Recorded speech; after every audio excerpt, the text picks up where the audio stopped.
All right, good evening and welcome. My name is Hunter, and this is Content Review for Principles of Biology students. Today we're going over the endocrine system, and the endocrine system is really cool because it is how many of the signals are sent throughout the rest of our body once we kind of move away from neurological, which is mostly electrical signaling.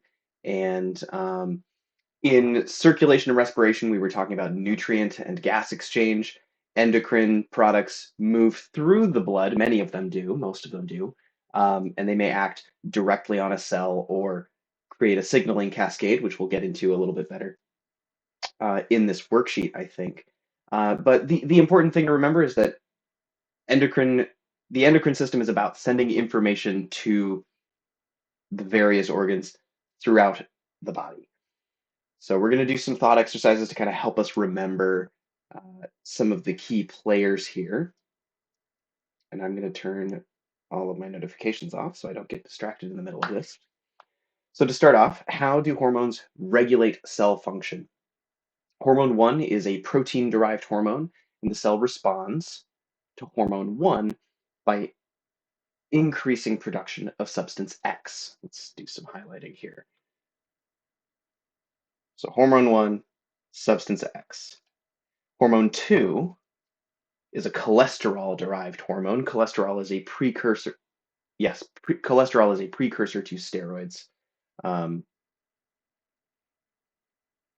yes, and the cell responds to hormone 2 by decreasing production of substance Y. So we also have decreasing production and increasing production. So we have opposite impacts on the cell. All right, in medical applications, the type of hormone dictates the mode of administration. For example, oral through the mouth versus injection. And there are many different kinds of injection. There's intramuscular, there's subcutaneous. We may or may, actually, I don't remember if we get too deep into that, but we'll, beyond the scope of the specific question. How would you need to administer hormone 1 to an organism deficient in this hormone? So it needs this hormone to increase production of substance X. And hormone 1 is a protein-derived hormone. The word protein should be setting off some alarm bells here because our digestive system is pretty good at breaking down proteins, right? It's one of the important macronutrients that we need for building our own cells. And so this one we absolutely could not be taken orally. Cannot take orally.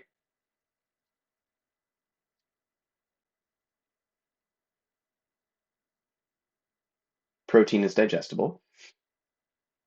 So this is a product that would have to be injected.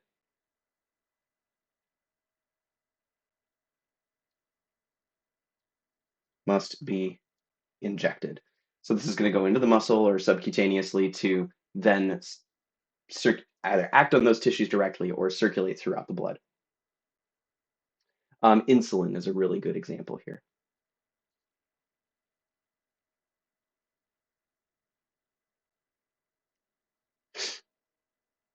How would you need to administer hormone 2? Now, hormone 2, again, is a cholesterol-derived hormone, and the cell responds to hormone 2 by decreasing production of substance Y. Cholesterol-derived hormones are generally not digested. We think of them as being related to lipids, and they kind of fall under the category of lipid biomolecules, but they're not digested. So if taken orally, this could pass from the digestive tract into the lacteal system and move from there into the circulatory system. So not digested, can be taken orally. A good example of this would be birth control pills, which contain combinations of progestin and estradiol.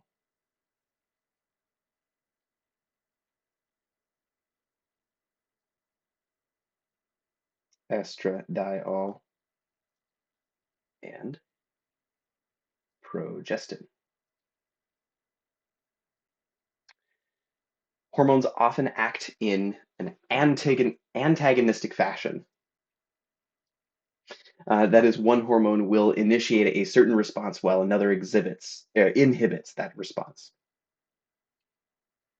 Yes, one initiates the response while another inhibits.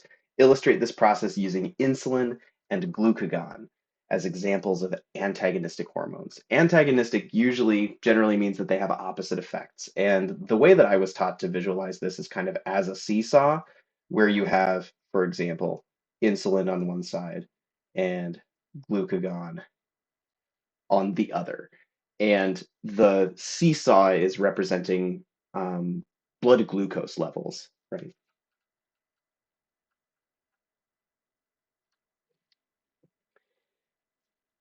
So insulin and glucagon act to regulate blood sugar concentrations within a fairly narrow range. And increases in blood sugar concentration, for example, after a meal, especially one rich in simple carbohydrates, stimulate the beta cells of the pancreas to secrete insulin.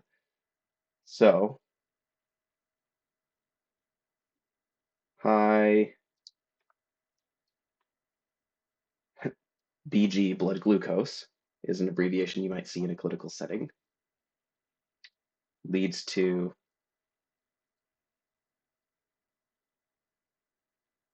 insulin secretion, yes, by pancreatic beta cells to lower blood glucose. Um, Insulin triggers the cell of the liver in the body to take up more of that glucose and store it as glycogen.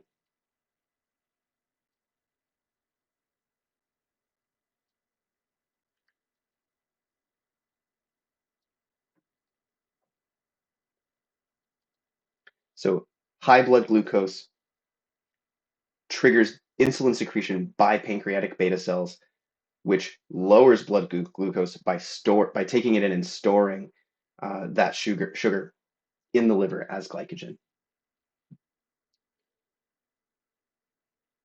Both the blood sugar level and the release of insulin drop. So as the sugar comes down, insulin secretion also comes down. Um, Low blood sugar levels then, low blood glucose, um, triggers alpha cell activation in the pancreas, which releases glucagon.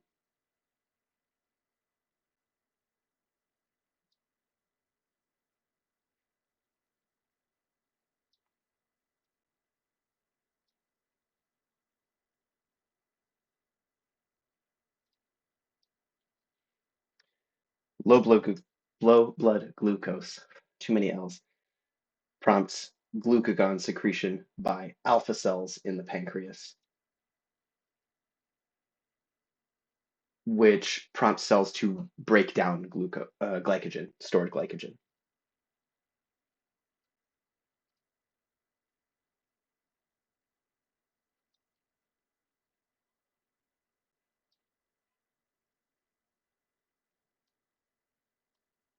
in order to increase blood glucose.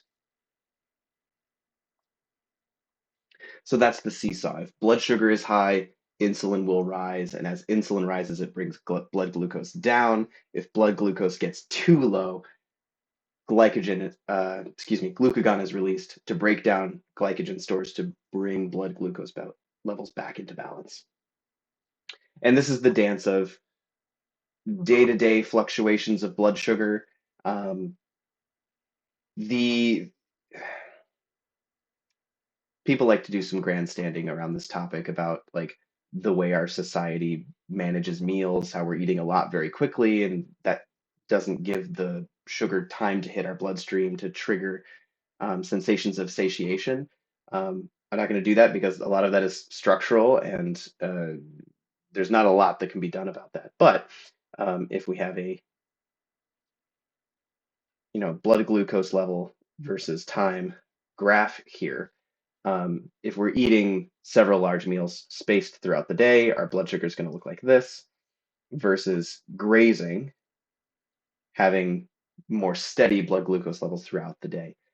This is kind of important because the beta cells in your pancreas can actually wear out and stop secreting insulin so that you can no longer store it. And this is can cause a hyperglycemic crisis, which is what we're trying to avoid when we treat things like diabetes. So assume you're trying to characterize one of the hormones that are involved in the neuroendocrine regulation of milk production. You take extracts of the blood and mammary tissue of normal lactating, that is, milk producing animals, and assay those extracts by injecting them into animals that have had their hypothalamus glands surgically removed. So the hypothalamus, remember, is kind of the control center of the brain and of the endocrine system. Um, Hypothalamus talks to the pituitary gland, which used to be called the master gland because we believed that that was where all of the um, endocrine control was kind of happening. We've since learned that it's the hypothalamus. So hypothalamus is the control center. We took out the hypothalamus and we inject these hormones into these animals to see how they respond. Indicate whether each of the following findings is consistent with the hormone being a steroid, a peptide, or either type. Okay. If the hormone is found in the blood, is it a steroid, peptide, or either? This is getting into kind of the characteristics of peptide protein derived hormones and steroid hormones. Um, it is helpful to remember that proteins have a net negative charge. So, yes, a net negative charge associated with them. They're usually polar molecules because of, well, we won't get into that. Um, Steroid hormones, and I'm actually not going to look that up to draw it out because most of you, I assume, have not taken organic chemistry yet and wouldn't recognize the structures. But just looking at these things, they're generally nonpolar, and that is important because it means that they can diffuse across the phospholipid bilayer, and that can give you kind of an indication of where they might be found, right? So if it's found in the blood, this could be either type, protein or steroid. It is found in the cytoplasm of mammary tissue cells. Inside the cytoplasm means that it is able to traverse the phospholipid bilayer, the hormone itself. This would have to be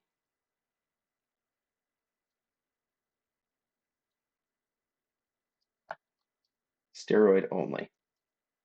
This would have to be a steroid because it can cross that cell membrane.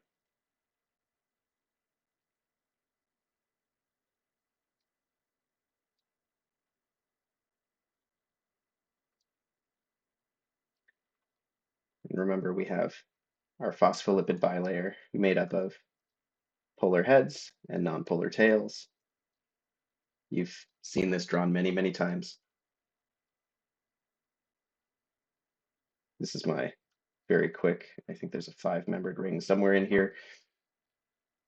Steroid hormone is able to get through.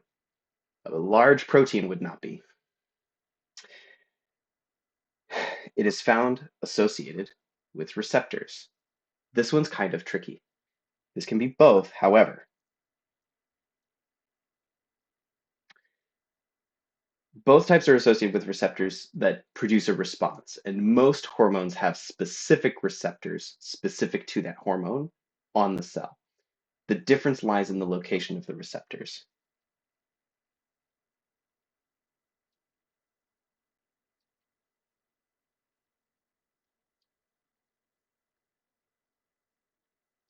So based on the previous two questions, if your receptor is located like in the nucleus of a cell, then it has to be a steroid hormone to get to it. If it is a hormone receptor on the cell surface, then it could be a protein. It's most likely a protein. So if it's found associated with protein complexes that contain the G protein, this is your protein. Only peptide, only peptide or protein hormones.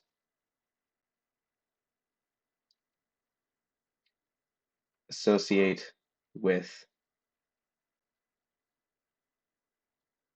G protein complexes. Um, Adrenaline is one of the super classic examples here. It hits these seven protein, the seven transmembrane protein, because it's made of seven kind of columnar projections that cross the cell membrane. Adrenaline binds to it. It changes shape, which triggers the dephosphorylation, I think, of the G protein, which triggers a signal cascade inside the cell. The most important thing, the most important thing that you can possibly remember about G protein associated signal transduction is that it makes the responses very, very, very big. So signal amplification. When we're talking about timelines in terms of physiology, seconds is a very, very, very long time. Most of you have had an adrenaline dump or an adrenaline response at some point in your life, and it's happens relatively quickly, but on the level of being perceptible, right? You know what that experience feels like. Um, so it is, but it's slow compared to electrical signaling, like in your nervous system, right? So just keep that in the back of your mind. G protein complexes, peptide hormones are really good at really, really amplifying these signals and producing really drastic effects. Back to the exercise. If the hormone is found in nuclear extracts of cells, this would have to be a steroid hormone. Again, because it has to cross the cell membrane to get into the nucleus. All right. Glucagon and insulin are hormones that act homeostatically, that is, maintaining homeostasis, maintaining our physiological norm, right, to maintain glucose levels in the body. Are the following statements true or false concerning insulin and glucagon, and explain your reasoning? So we kind of already talked about these, but we can go a little bit more into the explanations if we need to. Um, their products, let's see, true or false, their production and release is stimulated by trophic hormones from the anterior pituitary. This is false. And there are a couple of giveaways here.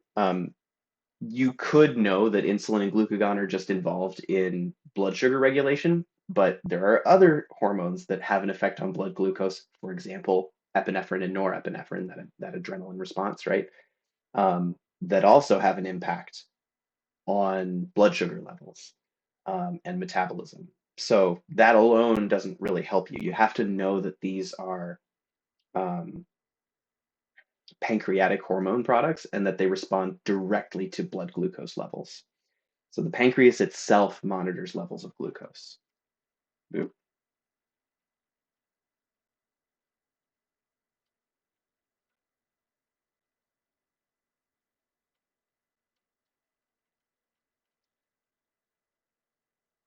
In the blood and interstitial fluid, beta cells are stimulated to release insulin when blood glucose levels are elevated, and alpha cells release glucagon when blood glucose falls below normal levels. And we'll say, yeah, I mean, this is a good number to just know.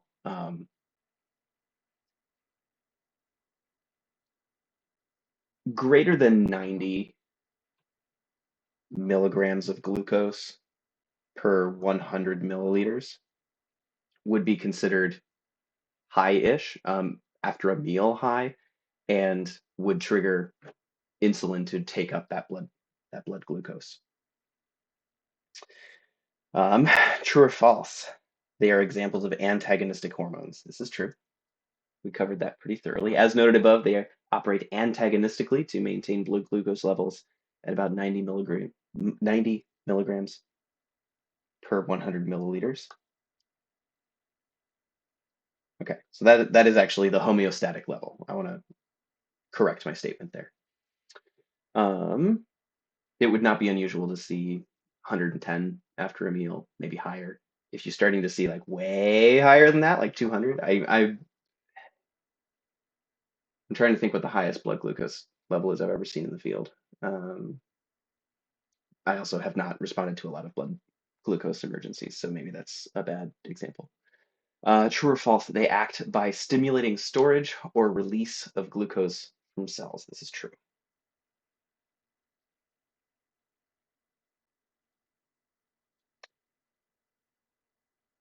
Insulin triggers storage.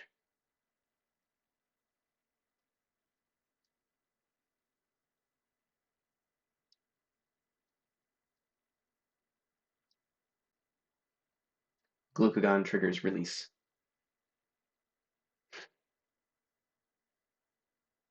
And that again is that seesaw effect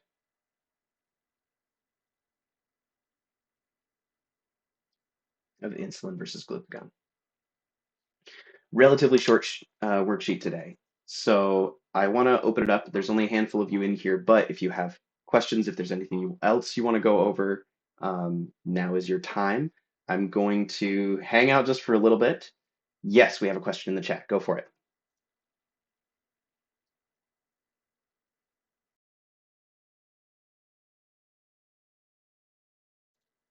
Take your time. I'm booked here for an hour, and I really cruised through that.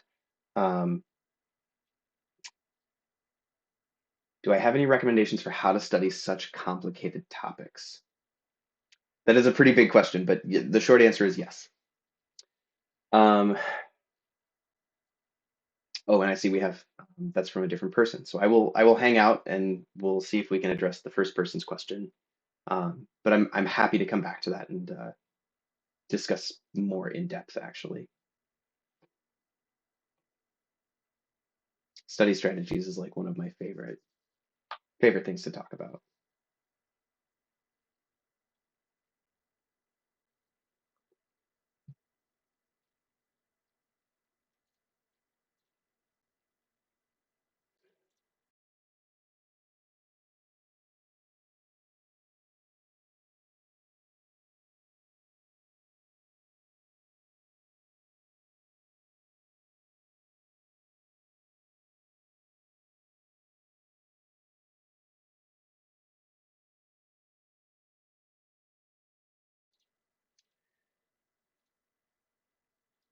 Unsure about phrasing, but relatively speaking, what is the ratio of empirical evidence or research associated between studying hormone production and effects in biological females versus males? Ah, okay. So,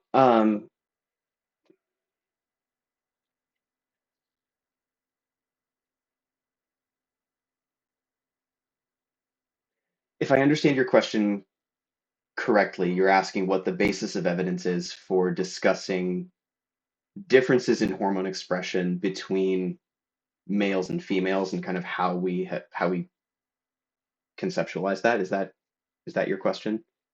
Because the short answer is I have no idea how vast or not the basis for that is. But I can tell you that broadly speaking, we're always talking about, um, yeah, like the levels of normality. Okay, this is actually a great question, and the crux of it is that it's always a spectrum. And so there is a statistical norm, right? This is actually worth illustrating because if we have some trait on the y-axis and we have um,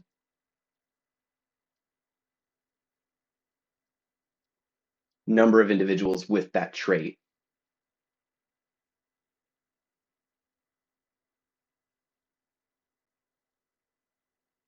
Let me think for a second. The short answer is it's a spectrum, and there are going to be outliers within that normal distribution, right? I think it's actually written this way. So number of individuals, yeah, and then trait where we have, a smaller number, and then some greater number at the extreme ends.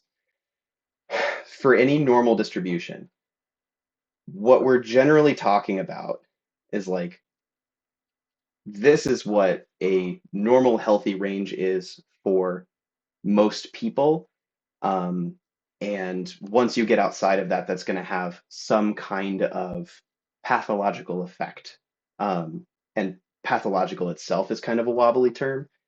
Um, so again, we're speaking like very broadly, very conceptually here.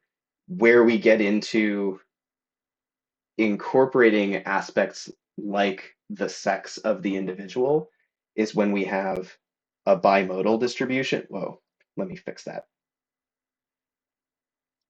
So you'll have a bimodal distribution where you have a high number of individuals with differing levels, but there's always going to be some overlap between those groups, right? No matter how much you pull those distributions apart.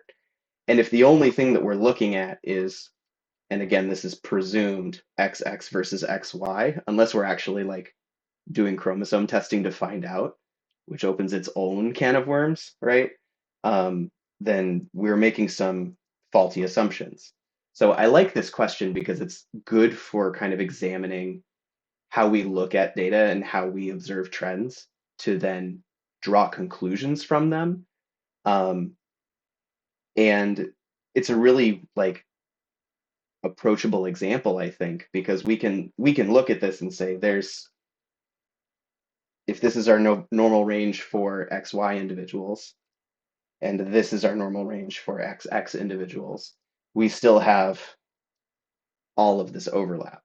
And then you still have, and I'm going to highlight this in red, you still have all of these individuals at the far ends of the extreme that still might be considered, might be normal, or healthy, or not express any pathology, or not like they still clearly exist, right? I think that's where I'm trying to go with that. And those far ends of a normal distribution are still part of the normal. I think that that was kind of an important realization for me too, right? Just because it falls outside of that like highest level population doesn't mean that it. Yeah. I hope that answers your question. Yeah, you'll also find too like um, getting into clinical environments, they start doing away with a lot of that because there's so much more overlap and variation, and it especially when we're talking about endocrine products and other things, there are so many other factors that may have a greater impact on things like blood glucose levels or, um, you know, eh, pick your variable, right? There are so many outside factors besides biological sex that are more clinically relevant. And so again, we're given kind of a range, and if it's outside of that range to where it's like going to cause a life-threatening emergency, then we deal with it. But I'm also dealing in the world of emergency medicine, so also anecdote. Cool, I'm here for it.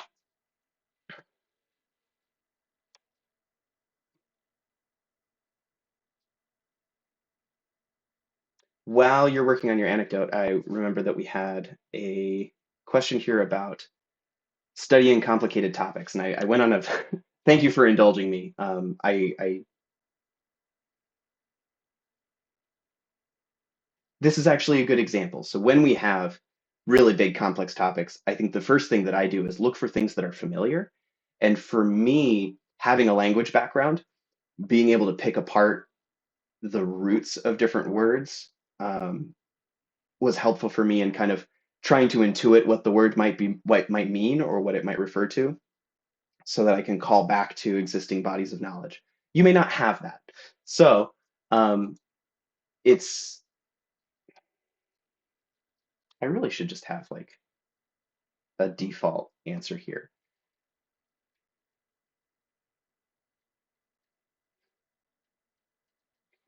Break it into smaller chunks. um, and try and step back and look at the big picture first. Endocrine is about signaling to different tissues in the body. Cool. How does that interact with the other systems that we learned about? Blood moves those products around. These products can upregulate or downregulate respiration, metabolism, like other things that we've already talked about. So look for some of those connections because you already have a pretty big body of knowledge to work with. So start small, big picture first, then zoom in. Because this and by starting small, I actually mean big picture and then getting into details because the number of details gets kind of overwhelming.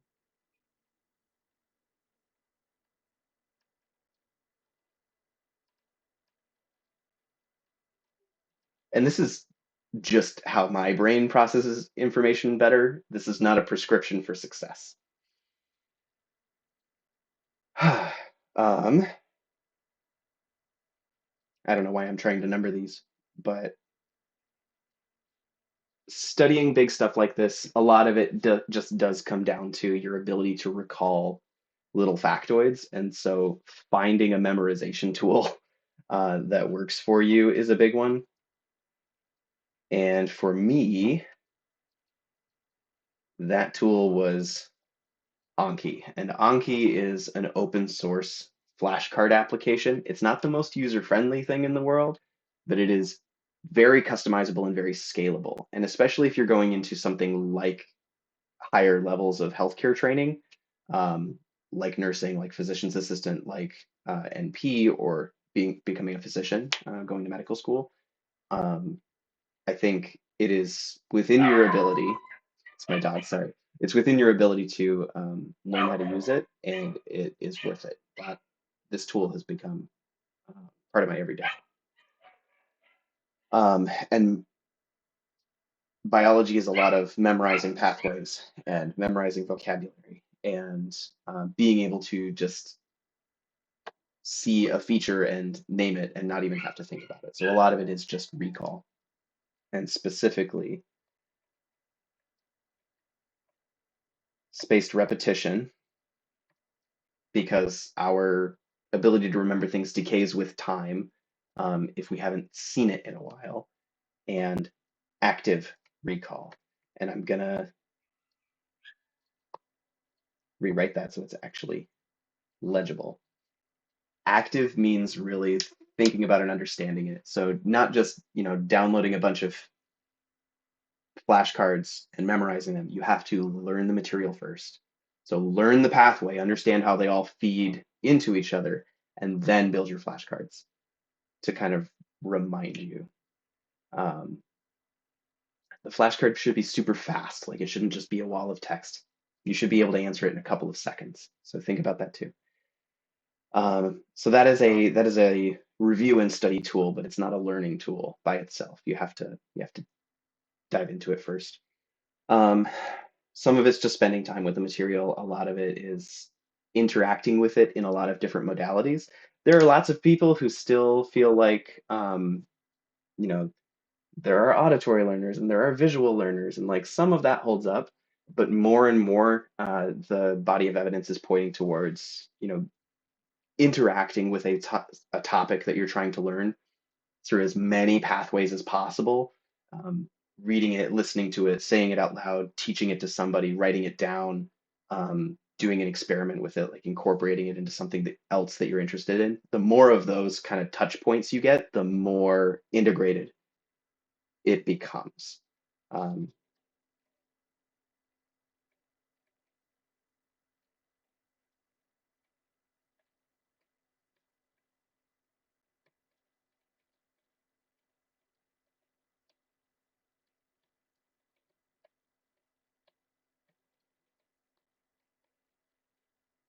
so interacting with complex topics via as many pathways as possible. Um,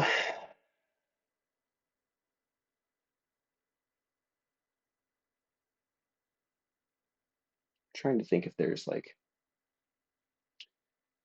it's also worthwhile to say here too that different strategies are going to work better for different topics. Flashcards are obviously not necessarily the way to learn like physics and math equations. You kind of just have to do the practice problems to really see the relationships and understand them. But when you have a lot of visual information and a lot of pathways and a lot of these kinds of things, flashcards is what has worked for me. Um, and we have more activity in the chat while I've been waxing poetic about Anki. Um, Anecdote, somewhat recent scientific relation discovery on the cause of morning sickness or nausea in pregnant women, the cause being directly associated with either a protein or hormone produced by the fetus. Lots of question marks, or am I mistaken? I have no idea. um, let's see. This keeping in mind that this is a recorded live stream, I'm gonna do some Google off to the side and talk about it because this is kind of a cool opportunity to do some like science literacy. Um,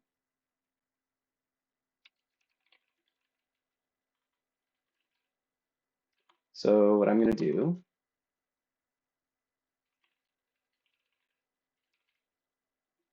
scholar.google.com. I'm gonna do morning sickness, and I'm gonna do since 2024.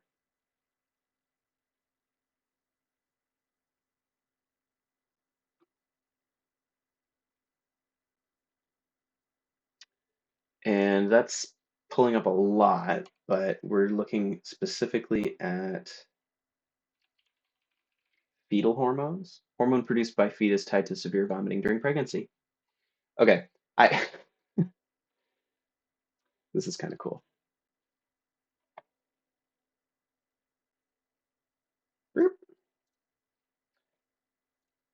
Morning sickness, fetal hormone, and I just ran the search with since 2024 as one of my criteria, and this is the first thing that popped up. And we are looking at JAMA network. I'm not totally familiar with this one, but no citations yet, lots of views though. Abstract, increased fetal production of a hormone known as GDF15, growth differential factor 15, is linked with nausea and vomiting during pregnancy, as well as with hyperemesis, which is just lots of vomiting, uh, gravidarum, associated with uh, gravida, pregnancy.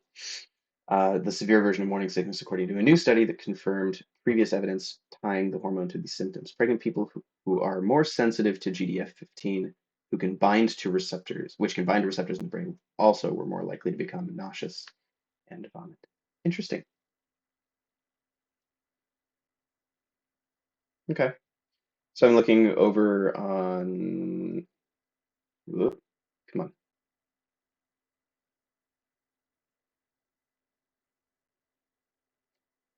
Okay. That's pretty cool. So yeah, so it looks like I kind of want to. Okay, so now we have better search terms that we can look for.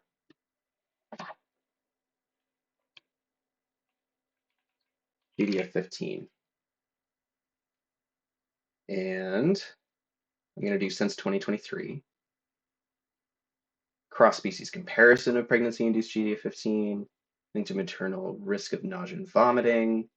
This is on Nature, so that's cool.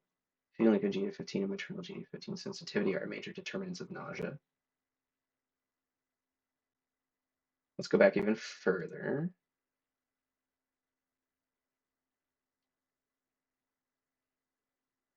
Neat.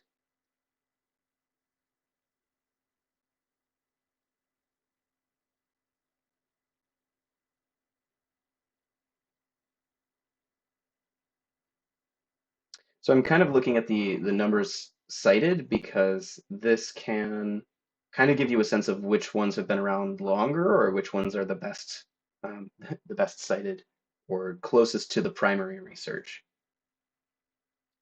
It's kind of an indirect way of looking at it. Emerging progress in nausea and vomiting in pregnancy and hyperemesis gravidarum, challenges and opportunities. Okay, so this one looks like a literature review, um, looking at the research and basically pointing out where more research might be done. Um,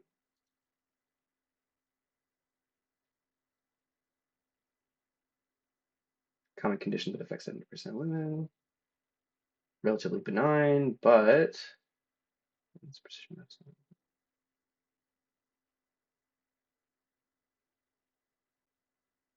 Approaches to management.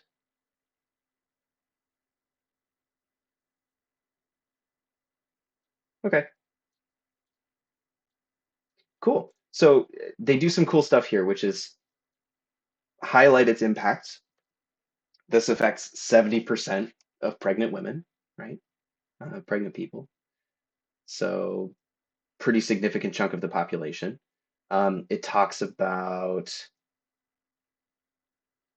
placenta-related factors, psychosocial factors, and new factors identified by genetics. So areas of opportunity for building our understanding of this condition. And also, they mentioned in here like other reasons why this is important. It may reduce the adverse outcomes of pregnancy, which of course everyone is concerned about, and then improve maternal quality of life during pregnancy, which we should probably be concerned about. So that's kind of the case they're making in their abstract, which is kind of cool. Um, I just had a great conversation with physician who I used to work under, and talking about research and how a lot of us are really scared of it.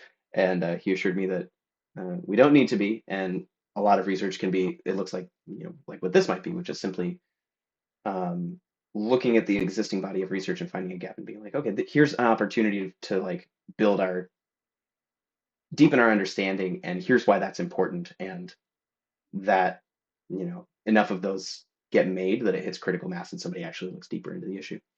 So thank you guys so much for your questions. I'm going to give you the rest of your evening back, and I will see you all next week. Have a great weekend. Enjoy the nice weather and the longer days. Thanks for hanging around.